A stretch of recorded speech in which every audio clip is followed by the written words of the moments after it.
എൻ്റെ അങ്ങോട്ടും ഇങ്ങോട്ടുള്ള ഭരതനാട്യം കണ്ടിട്ട് നിങ്ങൾക്ക് മതിയായോ? എനിക്കും കണ്ടുപടുത്ത് ഗൈസ്. അങ്ങനെ നമുക്ക് പിള്ളേർ ഒരുക്കാം. ശുക്രമണിക്ക് വലിയ കാര്യമായിട്ട് ഒരുങ്ങാനൊന്നുമില്ല. ജസ്റ്റ് ഒരു ടീഷർട്ടും പാൻറ്റും ഇട്ടിട്ട് മുടിയൊന്നും ഇരിയാൽ മതി, പിന്നെ കുറച്ച് പൗഡർ ഇട്ടാൽ മതി. തുമ്പിക്കുട്ടിക്ക് അങ്ങനെയല്ലല്ലോ പൊട്ട് കുത്തണം, കണ്ണെഴുതണം, പിരികെഴുതാറില്ല. ഞാൻ കണ്ണും ഒരു ജസ്റ്റ് 2 വാല് വരക്കാറുള്ളൂ കേട്ടോ. എനിക്കതാണ് ഇഷ്ടം. ഭയങ്കരമായിട്ട് കാക്കിരി ബീപ്പിരി ശുക്രമണീനെ അങ്ങനെ ഇടിച്ചിരുന്നു, പക്ഷെ അതോടുകൂടി എനിക്ക് മതിയായതാണ്.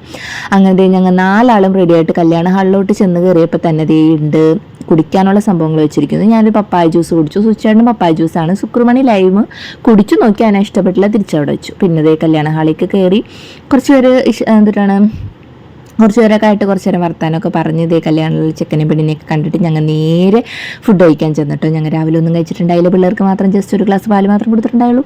അങ്ങനെ അതേ ഫുഡ് കഴിക്കാനായിട്ട് ചെന്ന് കയറിയിരുന്നു. ഭാഗ്യത്തിന് ഫാനിൻ്റെ അടിയിലായതുകൊണ്ട് വലിയ പ്രോബ്ലം ഉണ്ടായില്ല കേട്ടോ. അങ്ങനെ അതേ ഫുഡൊക്കെ കഴിച്ച് അടിപൊളി ഫുഡായിരുന്നു. പിന്നെ കുറച്ച് നേരം കൂടി അവിടെ ഇരുന്നിട്ട് നേരെ വീട്ടിലേക്ക് പോയിട്ടാണ്.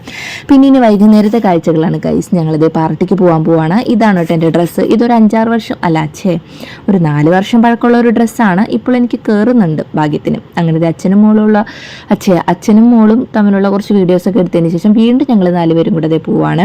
ട്രാവലറാണ് അത്, പെണ്ണിൻ്റെ വീട്ടുകാരെ ഏൽപ്പിച്ചിട്ടുള്ള ട്രാവലറാണ്. അതിൽ കയറി ഇരുന്നു, ചുട്ട് പഴുത്ത് പുഴുങ്ങി ഗൈസ്.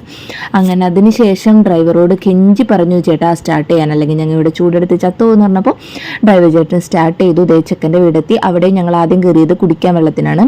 അങ്ങനെ ദേ അവളെ വീണ്ടും ഞാൻ കണ്ടു ഗൈസ്. അങ്ങനെ ദേ ഞങ്ങൾ കുറച്ച് നേരം വർത്താനം പറഞ്ഞു. ദേ പോണു പെണ്ണ്, ഇതാണ് കേട്ടോ മാളും. അങ്ങനെ അവളുടെ ശരിക്കും പേര് നവ്യ എന്നാണേ. അങ്ങനെ ചെക്കൻ പെണ്ണും വന്നു. പിന്നെ നമ്മുടെ മെയിൻ പരിപാടിയിലേക്ക് നമ്മൾ കടന്നു. അവളെ വീഡിയോ എടുക്കാൻ നേരത്തെ അവൾ പറഞ്ഞു എന്നെടുക്കല്ലേ എന്ന് പറഞ്ഞപ്പോൾ ഞാൻ അവളെടുത്തില്ല. പിന്നെ ഞാൻ തിന്നണ വീഡിയോസ് കുറച്ചെടുത്തിട്ടുള്ളൂ കേട്ടോ. കാരണം ഫുഡ് കഴിക്കാനിരുന്ന നേരം ഞാൻ മറന്നുപോയി ഗൈസ്. ഫുഡ് കണ്ടപ്പോൾ ഞാൻ വീഡിയോ എടുക്കണ കാര്യം മറന്നുപോയി.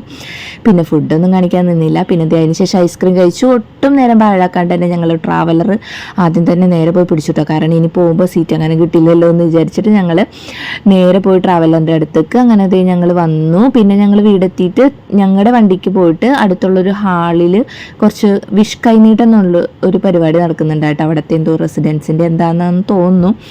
അങ്ങനെ ഈ ഒരു പരിപാടി എന്തിട്ടാന്ന് ആർക്കെങ്കിലും അറിയുമെന്ന് കമൻറ്റ് ചെയ്യണം. എനിക്ക് അറിഞ്ഞൂടാ കേട്ടോ. പക്ഷേ അടിപൊളിയായിരുന്നു കേട്ടോ. പിന്നെ ഇതും ഒക്കെ അടിപൊളിയായിരുന്നു. എല്ലാം വെറൈറ്റി പരിപാടികളായിരുന്നു കേട്ടോ. അപ്പോൾ ഇതൊരു എന്തിട്ടാണ് ബ്രോ സംഭവം എന്ന് പറഞ്ഞിട്ടൊരു ബ്രോ ഹൗസാ അങ്ങനെ എന്തോ പറഞ്ഞൊരു ഫ്യൂഷൻ പരിപാടിയാണ്. ഇങ്ങനെ ചെണ്ടകൊട്ടും DJ ഒക്കെ വെച്ചിട്ട് അടിപൊളി കിഡിലും പരിപാടിയായിരുന്നു കേട്ടോ. അവിടെ നിൽക്കണ ആരും തുള്ളിപ്പോവും, അമ്മാതിരി പരിപാടിയായിരുന്നു. അങ്ങനെ ഇന്നത്തെ ദിവസം കഴിഞ്ഞു. അപ്പോൾ അത്രേ ഉള്ളൂ. അടുത്ത വീഡിയോ ആയിട്ട് കാണാം.